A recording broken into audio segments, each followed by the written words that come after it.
The day I found out I was pregnant, my boyfriend and his first love held a small wedding. He explained, her final wish in this lifetime was to become my bride.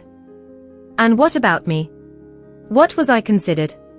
I finally understood that my 10 years of waiting and dedication couldn't compete with a single tear shed by his first love. As Louis placed the wedding ring on the bride's finger, the entire room erupted in applause. The atmosphere was lively as he lifted her veil. Finally, I caught a glimpse of the person he had longed for. Jenny, dressed in a white wedding gown, was breathtakingly beautiful. It made me feel ashamed. The crowd cheered, "Kiss her. Kiss her." Jenny timely tipped her toes and pouted her lips. He seemed hesitant, and in the end, only kissed her on the cheek.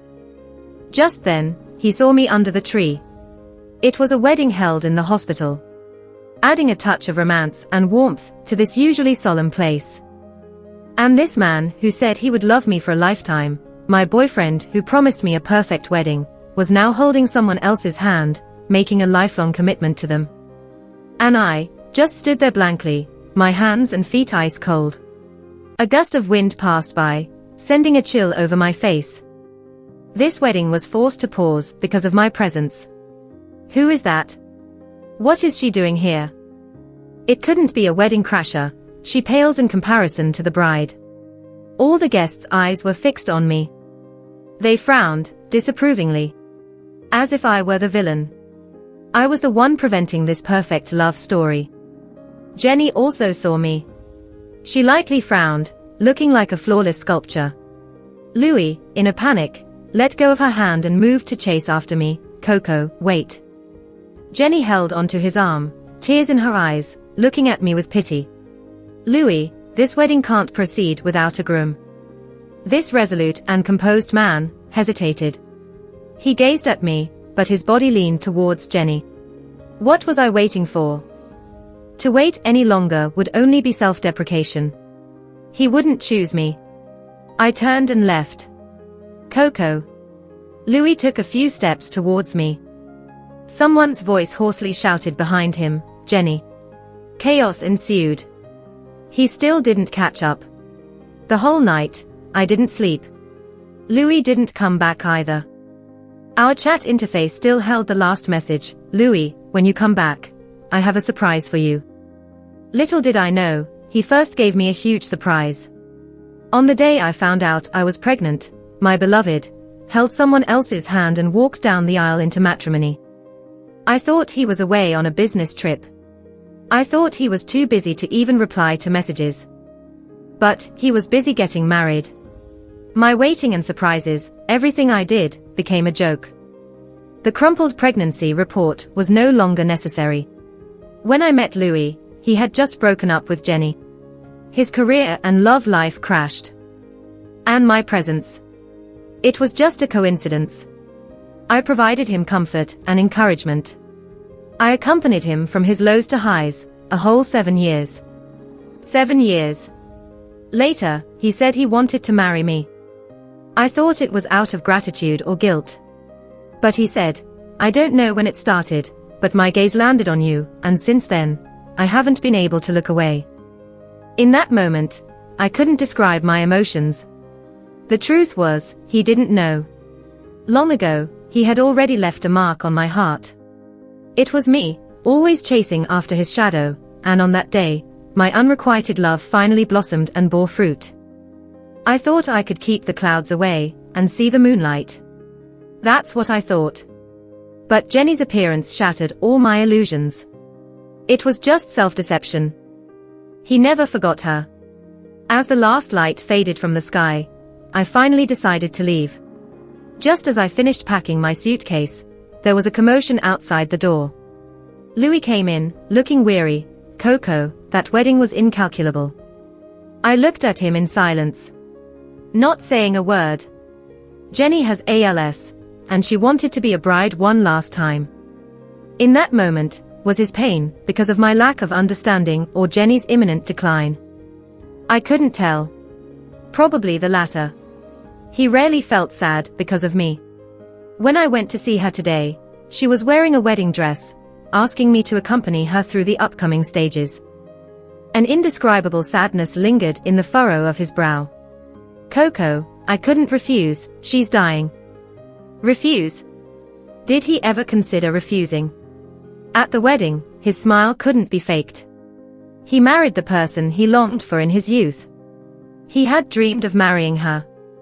I asked, when did she come back? Was it the day we were ring shopping?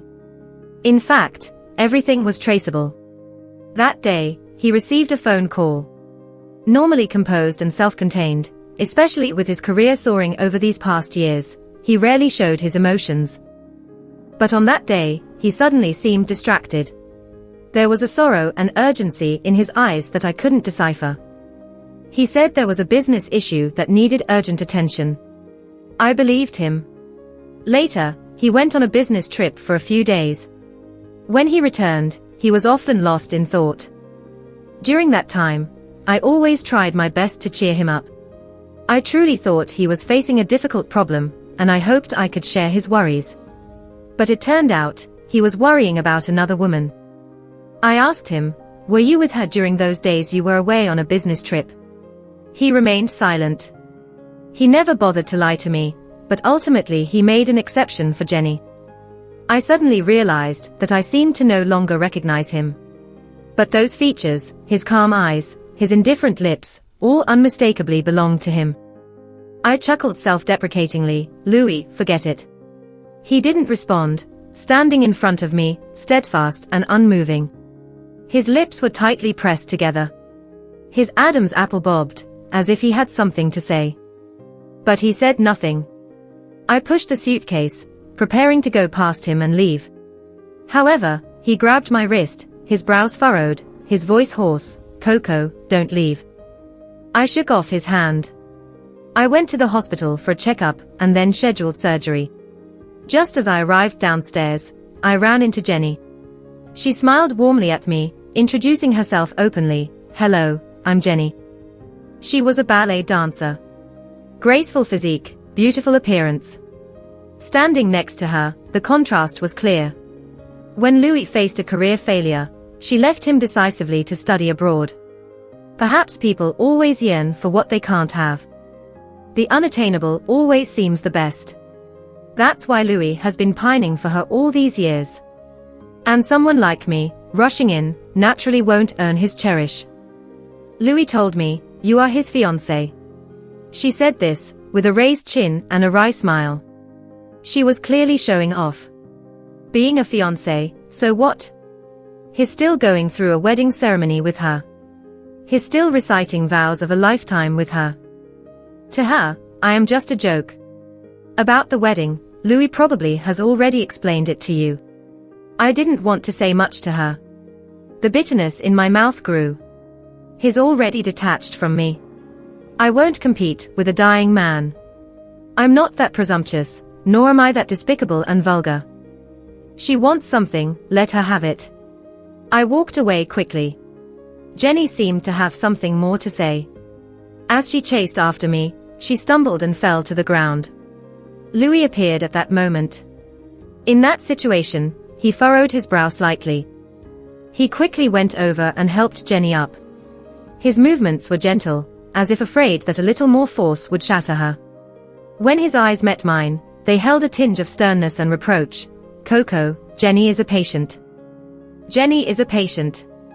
So, he thought it was okay not to explain to me, spend the entire night with her, leaving me alone at home to overthink. Only the next day, did he nonchalantly say a few words, asking me not to leave. I've never been his priority. I didn't do anything, it was your wife who fell.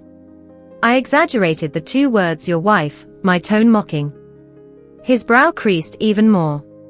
Probably because of my attitude. I've always been so gentle with him. Over these years, I've almost never shown any sharpness in front of him. Truly, I'm as humble as can be. Jenny looked apologetic, but the smile in her eyes deepened. I fell myself, it's not Coco's fault. Louis, as you know, sometimes I can't control my movements. At that moment, I suddenly realized that Jenny was proud and disdainful of using any small tricks. She simply hooked a finger, exposed a wound, and Louis eagerly came to help. He has unresolved feelings for her, and can't bear to blame her for leaving him. In the face of life and death, past grievances seem insignificant. When she spoke, Louis was taken aback. When his eyes met mine, he seemed to want to say something but hesitated. Jenny took the orange from his hand, casually saying, "You two must have a lot to talk about. I'll go back to the hospital room first, you can talk slowly." It was only then that I noticed the orange that Louis had peeled clean. Here's a funny thing, I love eating oranges. But Louis doesn't like them.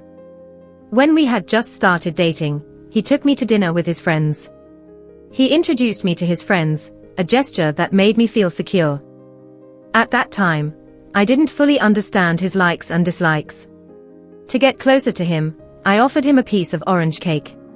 He froze, tightly sealed his lips. There was a momentary silence in the air. His friends all looked at me. I felt sweat forming on my palms. I subconsciously thought, did I do something wrong? Did I upset him? Someone broke the tension. Louis detests anything with an orange flavor the most, and you don't even know. Take a penalty shot. The atmosphere quickly heated up again, but I still felt a sense of loss. It was only during a drunken moment later, on that Louis finally told me the reason. In fact, when he was young, he didn't resist citrus fruits. His mother was unwell, with a poor appetite. However, she had a particular fondness for oranges, and the house was always stocked with them. It was a cold winter day. She gave him an orange for the final time, kissed his cheek, and said, "Wait for mommy at home, finish this plate of oranges, and mommy will come back." That day, he waited until the last hint of twilight vanished from the sky. He waited until the snow fell heavily, reaching past his ankles. In the end, all he waited for was one sentence, "Louis, your mom jumped in the river." His mother died that winter. Only when he grew up did he find out that his mom didn't particularly like oranges. It was just that she was sick, and oranges were cheap and vibrant in color. His mother's choice to buy oranges was one of helplessness, forced by their circumstances of illness and life. His voice choked. After that, I never ate oranges or tangerines again. That night, his tears were scalding, rolling over my skin, making me shed tears as well. I know, oranges remind him of his mother. They bring back memories of his miserable and helpless childhood. So, I basically stopped eating them. Even the orange-scented perfume, I hid it in the deepest part of the cabinet, and never brought it out again. Until this moment, seeing the orange in his hand, I finally understood that Louis had grown strong enough not to avoid these reminders. It's just that I couldn't be the exception for him. It's just that he never cared about my efforts. It's just that he doesn't really know what I like. But he knows that Jenny likes oranges. Whatever sad memories, whatever embarrassing past, can make way for her preference. Louis looked at her, his face showing concern. "Do you need to call a nurse?" His care for her has always been obvious. Jenny shrugged, smiling brightly. "Louis, I can walk back on my own. You guys chat." Louis then looked at me. "Coco, where did you move to?" A loud noise came. Jenny had just walked a few steps, and then stumbled again. Before his words could fall, he turned and ran towards her. I stood still, watching his anxious face. Watching him frown, because of the scrape on her arm. He said, "You should not have come alone, does it hurt?" His tone was not heavy, it was like scolding, like flirting. He asked, "Can you still walk?" Jenny shook her head. He just lifted her up horizontally. They walked off in the opposite direction. Jenny hugged his neck, turned to look at me, with a radiant smile. The smug look on her face spelled out 3 words, "I won." She resorted to the same trick. It was stupid, but effective. I felt a surge in my stomach. I turned and ran to the restroom at the end of the corridor, vomiting until I was dizzy. It was a long time before Louis sent a message. "Coco, why are you at the hospital? Are you feeling unwell?" Wasn't this question a bit too late? He forgot to ask yesterday why I appeared at his wedding venue. I shook my head, laughed self-deprecatingly, and then blocked all his contacts. Louis still learned about my pregnancy news. Mandy looked apologetic. Coco, I'm really sorry. I'll definitely teach Sam a lesson when I get back. Sam on the other end of the phone said, Coco, you two have been together for so long. Give Louis a chance, also give the child a chance. Mandy scolded and snatched the phone from me, cursing at Sam. What Louis did is unforgivable. If it were me, I'd break his arms. Funny thing. Mandy is my best friend. Sam is Louis's childhood friend. Their marriage was actually arranged by us. They got their marriage certificate a few days ago, but they were still missing a wedding ceremony. And Louis and I, after 7 years of toil, ended up like this in the end. Louis still came. Running. Sweating profusely, with an anxious look on his face. When he saw me still outside the operating room, his brow suddenly relaxed. He pulled me tightly into his arms, holding me close. As if afraid that if he let go, I would disappear. Coco, I was wrong, don't be impulsive, can we have a good talk? There was a faint smell of smoke on him. His father, Louis Sr., died of lung cancer, so he rarely smokes.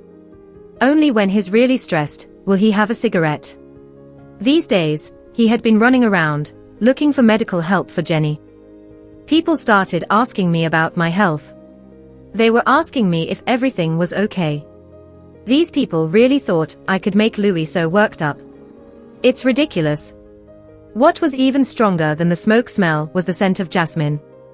A few days ago in the hospital, when I was near Jenny, I smelled that familiar fragrance. It reminded me of our 2nd year together. It was also the 5th year since we first met. His father passed away, followed by some financial problems with the company. During that time, Louis couldn't sleep all night. I was worried about his health, so I asked the doctor to prescribe some Chinese herbal medicine to calm his mind. I even took half a day off to make the soup for him. That day, I stayed with that pot of soup. It got very late, but all I got was a sentence, Coco, I want to be alone for a while to clear my mind. Don't worry about me. After a few days, he came back. And he had that jasmine scent on him. Turns out, at that time, he went to see Jenny. She was his only emotional support. What's even funnier is that when I asked him why he smelled like that, he handed me a bottle of perfume. A gift for you. I tried it at the store and thought you might like it. He remembered to bring me a gift when he went out to clear his mind. I thought he must really love me. All the previous unpleasantness seemed to disappear. During that time, our relationship progressed rapidly. He always wanted to be close to me, burying his face in my neck. However, today I finally understood his intentions. He didn't really like me that much. He just liked the jasmine scent on me. Unknowingly, I had become a substitute for Jenny in his eyes. A poor substitute. Apart from that scent, we had nothing in common. I pushed myself out of his arms and slapped him hard. He stood there in a daze, covering his face, looking bewildered. Mandy looked at me, Coco, how are you? I covered my mouth and rushed to the bathroom. I vomited intensively, as if I was trying to cough up my heart, liver, and lungs. Mandy handed me a bottle of water and kept patting my back to help me catch my breath. How did you end up throwing up like this? This is truly unbearable. Louis stood by the door, his face showing a hint of pity.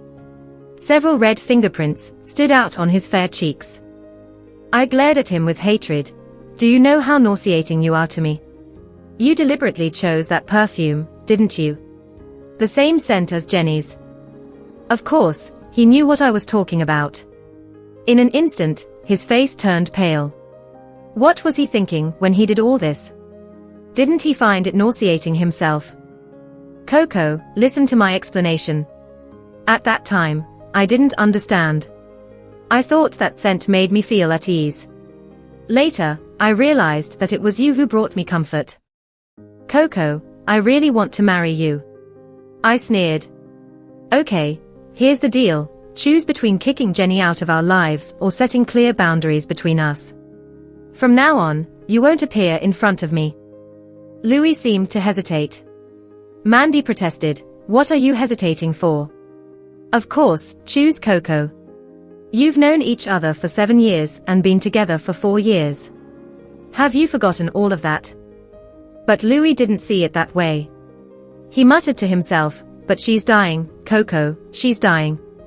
She was a ballet dancer, but she had ALS. Do you know that kind of despair? His words seemed to mock me. Jenny only lost her life, while what I lost was love. How ridiculous. Louis, but you're my boyfriend. Are you pitying her to the extent of marrying her? Pitying her to the point of disregarding my feelings and leaving me time and time again to go to her? Do you not understand whether you're pitying her or still emotionally attached to her? Using ALS as an excuse countless times to cover his unresolved emotions. How stubborn. Louis remained silent. He just clenched his fists until his knuckles turned white, but he didn't utter a word. At that moment, a ringing phone broke the deathly silence. Louis took out his phone. The voice on the other end was frantic, someone shouting, "Hurry, come over. Jenny is attempting suicide. She doesn't want to live." He panicked instantly. And at that moment, the nurse called me into the operating room. In fact, he had already made his decision. I laughed and said, "Go on, but don't actually die. You'll end up hating me for the rest of your life if you do." Being hated by someone like him is quite a disservice. Louis looked at me, eyes pleading, "Coco, promise me, wait for me to come back before making a decision. I'm the child's father, we'll discuss it together." I tugged at the corner of my lips. I dug my nails viciously into my palm. These 7 years, let's just say they went to the dogs. Another phone call. The urgency on the other end was palpable. Mandy scolded, "Louis, do you even have a conscience anymore?" The visible anxiety on his face. He was probably genuinely afraid that Jenny might really be gone. Mandy scolded, "Jenny is just a fraudster, can't you see through her tricks?" How could he not see through them? Louis wasn't stupid. He was just indulging. He was just afraid of the 1 in a million chance that Jenny might jump from a high building. "Coco, wait for me to come back, wait for me to come back so we can make a decision." I didn't say anything, and he turned to Mandy, "Mandy, I beg you, look after her for me, don't let her go in." Mandy cursed, "Look after her yourself. Are you even a man anymore?" I told him to wait for a moment. Then, I twisted the bottle cap off, poured the remaining half bottle of water onto his head. "Louis, we're done, don't come looking for me anymore." Water droplets snaked down his face, dripping onto the ground with a silly look. Some droplets splashed into his eyes, stinging and turning them red. He stared at me blankly and murmured, "I'm sorry." Watching him run away, I felt like a failure. Mandy stamped her foot in anger, that dog of a man. After cursing, she asked me, "Coco, are you okay?" "I'm fine. I never thought he would choose me in the first place. Even if he did choose me and Jenny was completely out of our lives. We couldn't return to what we once had. Once a mirror is broken, it can't be put back together." Before entering the operating room, I sent him a few messages. "If you're willing, there will be many people willing to have a child with you. But in this world, there's only one Jenny." I wanted him to remember that this child was killed by him and Jenny. I wanted him to remember when he lay on my stomach and asked, "Coco, do you prefer a boy or a girl?" He was the one who wanted a child, but he was also the one who gave up on the child. To kill someone's heart, that's all it takes. The surgery was soon over. When I woke up, Sam was there too. I suddenly remembered something. "Sam, there are 2 rings in my bag, please return them to Louis." After all, those wedding rings were just random choices. Louis was thinking about Jenny at the time, not putting his heart into it. I didn't care about those things either. Sam nodded and left. Mandy sat beside me, "Coco, Louis isn't worth it." I knew that she deliberately leaked the news of my pregnancy to Sam. Letting go of those 7 years was not easy. She thought that it was just because of Jenny's existence that there were misunderstandings between Louis and me. But she didn't know that they had a wedding ceremony. She also didn't know that because of Jenny, Louis left me time and time again. But now, she fully understood. Sam sent her a video. Mandy didn't avoid me and directly clicked on it. In the video, Louis was holding Jenny in his arms. They embraced and wept together. She said, "I don't want to stay in the hospital anymore, it's stuffy here, I don't like it here." Louis agreed to everything she said. She added, "I want to see the world, I want to dance ballet again, I want." She choked up. Louis kept saying, "Okay." He closed his eyes, tears sliding down his cheeks. Fate had been so cruel to this ill-fated couple. Watching it made me sick to my stomach. Mandy showed me the video to force me to make a tough decision. She was always clear-headed. After the observation period ended, Sam and Mandy sent me back home together. As soon as we got into the car, Louis appeared. He was holding the ring box I returned, looking somewhat dazed. "Coco, did you really get rid of our child?" Mandy frowned. "Don't act like a victim, you had a hand in this, didn't you?" I asked softly, "What about Jenny? Is she asleep? Otherwise, why would you be here?" Louis didn't answer, which was as good as acknowledging it. I smiled. "If you're so devoted, then go die with her. Don't come before me again." And at that, cracks appeared in his vacant expression. Pain, sadness, guilt, all leaked out from this crack. His eyes were bloodshot. I didn't speak anymore. The pain in my lower abdomen was severe. Even breathing had to be done cautiously. Mandy, filled with anger, scolded harshly, "Clear your heart. Only then can the next person who moves in feel comfortable. Why don't you understand such a simple truth? Louis, Coco has been by your side for 7 years. What about that Jenny? She abandoned you, and you still eagerly go after her. Are you demeaning yourself? Sincerely wasted your affections, bad luck." Louis did not retort. Mandy tried to close the car door, but he reached out to stop it, saying, "Coco, she will leave our lives." Rolling her eyes, Mandy scoffed, "You just said you wanted to travel the world with her. So, you lied to the first one to deceive the second one. Louis, you're quite greedy. I'm going to close the door now. If my hand gets caught, I won't be able to take care of your old flame." Louis stood firm, not letting go no matter how Mandy scolded him. Sam came down from the driver's seat, trying to persuade gently, "You better leave. What you did was despicable, don't force your buddy to punch you." Louis stared straight at me, opened a ring box, picked out a female ring, and handed it to me, saying, "We can go back to how we were in the beginning. We can get married, we can still have children."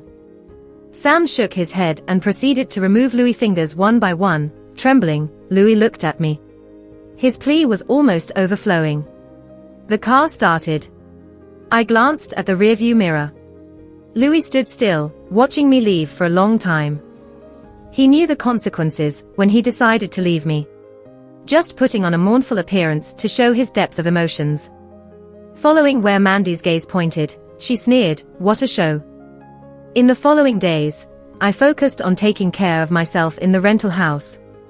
Mandy often came to visit.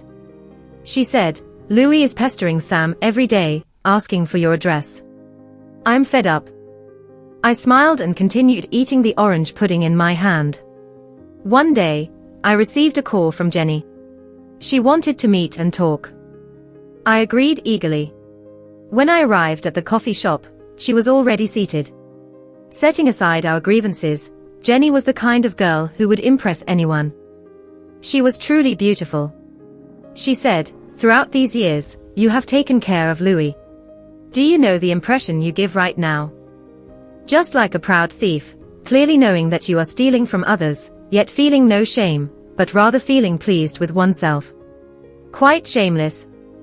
Unburdening some thoughts I couldn't keep to myself, Jenny stirred her coffee, her face showing no sign of irritation. Matters of the heart are different than gardening.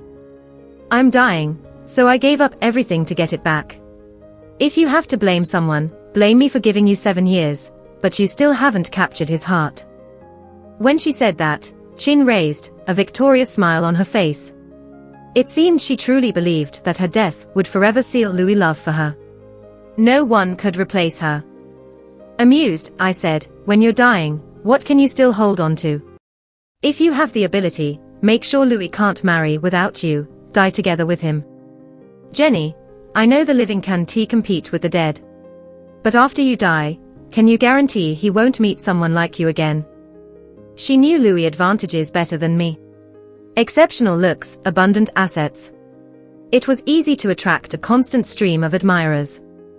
Her smile froze on her face. I continued inciting, guess what?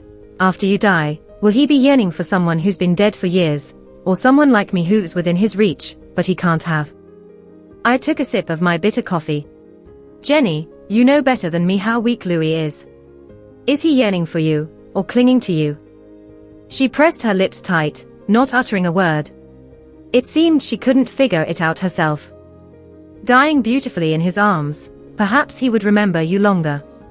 After leaving this piece of advice, I got up and left. She was like a fading rose. When on the verge of death, greedily trying to absorb others' love to prove her existence and significance. It's quite sad. They continued to compose their earth-shattering love story beyond life and death. No longer a concern to me. After resting for a while, I accepted a headhunter's invitation and joined a new company. This city, neither too big nor too small, was enough to make it difficult to reunite with people you bid farewell to. It was quite silly of me. Back when I just got together with Louis, I resigned from my job to help him. I returned to my field of expertise once his career stabilized, which disrupted my professional plans, despite being a valuable work experience, setting aside feelings. Looking back now, it truly was a waste of time. The following months passed uneventfully. One day, Mandy came to deliver wedding invitations. Due to various reasons, their wedding kept getting postponed. Finally, it found a place in that winter. Mandy asked me, Louis will also come, do you mind? If you do, I'll have Sam sort him out.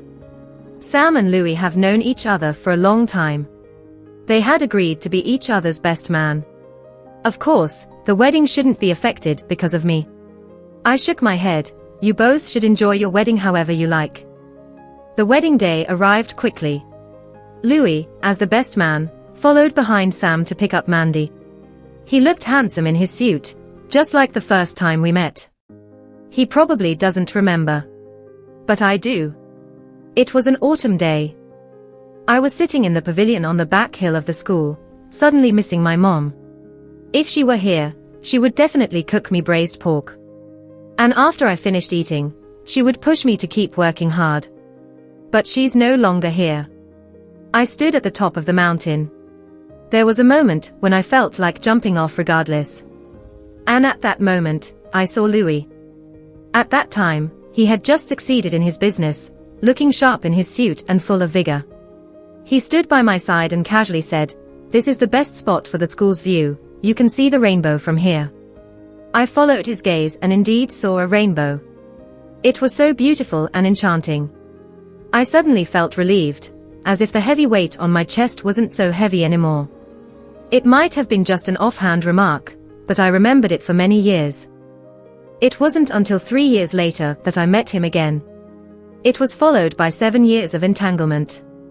Unlike that year, he now looked exhausted. He saw me too. The atmosphere was lively, but he just stood there, motionless, gazing at me with complex eyes.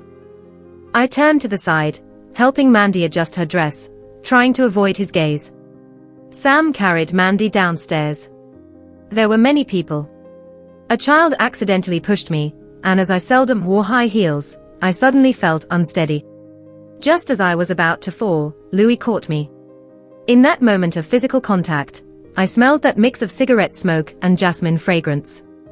A familiar sense of nausea surged up. After steadying myself, I pushed him away forcefully. "Don't touch me." He took a few steps back, leaning against the railing, barely maintaining his balance. His eyes downcast, a moment of dumbfoundment, a hurt expression. There were goosebumps on the places he had touched. "Watch your step, Coco." His voice was as gentle as ever. The tone made it seem like we had some kind of relationship. I ignored him and turned to go downstairs. Upon reaching the hotel, I realized Jenny was also there. Sitting in a wheelchair, her face plain, her lips slightly pale, still with that pitiful appearance. She softly called out, "Louis." Louis frowned imperceptibly, but still went towards her. Mandy looked at Sam beside her. Sam hurried to clarify, "I didn't invite her." He glanced at me, probably afraid that Louis would be snatched away. After all, a thief fears another thief the most. I raised an eyebrow. "I'm no thief." Sam shrugged. "People with dirty minds think everyone else is dirty." Mandy sneered, "Fine, if she has no shame, then I'll be blunt too." Soon, it was time. The background music of Love Story played. Mandy, dressed in a white wedding gown, walked slowly towards Sam. I stood below the stage, feeling tears welling up in my eyes. At some point, Louis walked up to me. He handed me a tissue. I didn't take it. It was then that I noticed the wedding ring on his ring finger. It looked pretentious. He didn't care when he chose it, but he refused to take it off after we broke up, pretending to be sentimental. Jenny wheeled herself over. "Louis, we never exchanged rings that day." Louis didn't respond, turning to look at me. It seemed like he wanted to see a hint of sorrow and reluctance on my face. But he was destined to be disappointed. I stared at the newlyweds embracing on stage, smiling broadly, goading them to share a kiss. Louis looked down. "The people on stage should also include us, right?" His voice was soft, drowned out in the crowd in an instant. But I heard it. Jenny heard it too. Her lips trembled. She knew well that when Louis referred to us, he meant me and him. Mandy had once proposed to have a wedding involving 4 people. At that time, everyone's relationship was good, so naturally, the proposal passed unanimously. I never expected Louis to still remember such a thing. It was truly nauseating. I took a few steps to the side. Then, a bouquet of flowers accurately hit Jenny on the head. Mandy took the microphone from the MC. "Why did it hit you on the head? I recall you were married before, right? So obsessed with marriage that you stole someone else's fiancé. You didn't even get the certificate, just wore a wedding dress and forced him to have a wedding with you." Upon hearing this, the guests who were eating lifted their heads, searching for the central figure of the conversation. Once again, I moved to the side. Jenny held the flowers, her face pale. Whispers surrounded us from all directions. Some even took out their phones to record videos. "This person is so beautiful, how could she be a mistress?" Sam pretended to cough a few times. Mandy winked at me, handing the microphone back to the MC. She was helping me vent my anger. When Jenny had her wedding, I was also maliciously speculated about by her friends. Jenny looked somewhat lost. She instinctively looked up at Louis, seeking help. But he just looked at me, hesitant to speak. "Louis." Louis remained silent. Jenny quickly turned red. Vicious gossip is terrifying. She quickly lowered her head and left in her motorized wheelchair. Unexpectedly, Louis didn't go after her. "Coco, I didn't marry her. I truly regretted it. She was a woman I had once abandoned." The bit of regret, and unrequited love from before had probably long been worn away. Mandy chuckled. "Aren't you going after her? She might attempt suicide again later. What if she really dies? I don't want to be an accomplice to murder her." Louis gave me a deep look and walked away. Mandy spat. "That Jenny has no foresight. Just seeing her makes me feel unlucky." Sam hugged her, gently stroking her small belly. "Wife, calm down. Don't startle the baby." Mandy snorted coldly. "In the future, stay away from people like Louis, who are unclear about their feelings. Listen to me." Later, I heard that Jenny had disappeared. Mandy was eating cherries washed by Sam, with a disdainful expression on her face. Such a show. She really thinks highly of herself. The more she shows off, the more annoyed Louis will be. I chuckled. She's not showing off, she's scared. I heard that in the middle stage of progressive supranuclear palsy, life becomes basically impossible to take care of. She's afraid that Louis will see her at her ugliest. She wants to die in Louis's memories looking beautiful and glamorous. Instead of tormenting each other, she wants Louis to feel guilty. That way, he will remember her for longer. It seems like she took to heart what I said in the coffee that day. Later, Mandy told me again. Louis found Jenny. Due to emotional stress and passive therapy, her illness progressed rapidly. Louis felt extremely guilty and actually wanted to travel the world with her. But his company couldn't afford to stop. Not long after, the company's general manager was replaced. Jenny died that winter. Mandy sighed. Actually, Jenny had it pretty bad too. Fate was jealous of her beauty. If she hadn't done all those scheming, I might have pitied her. I thought to myself, me too. Saying this is not out of saintly concern, but just female empathy. Not long after that, due to wrong decisions, Louis's company suffered a major blow. He was in a tough spot now. When Mandy told me this news, she smiled and said, that lousy company should have gone bankrupt long ago. Without my family's cocoa, how could it have thrived?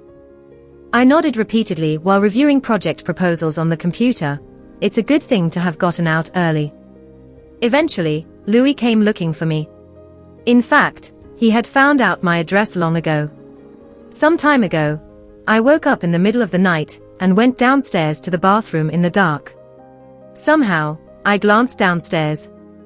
I happened to see him standing outside my house. The dim light fell on him. His figure looked desolate. I didn't know how long he had been standing there.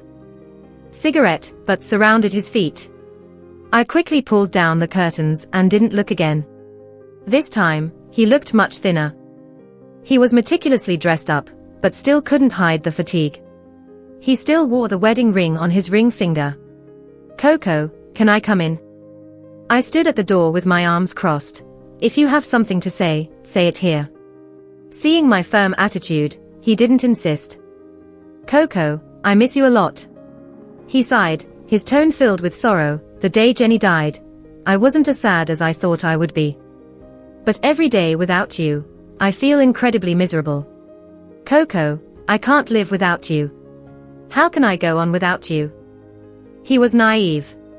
I didn't accept this ring back in the hospital that day. And now, it was even more impossible for me to accept it.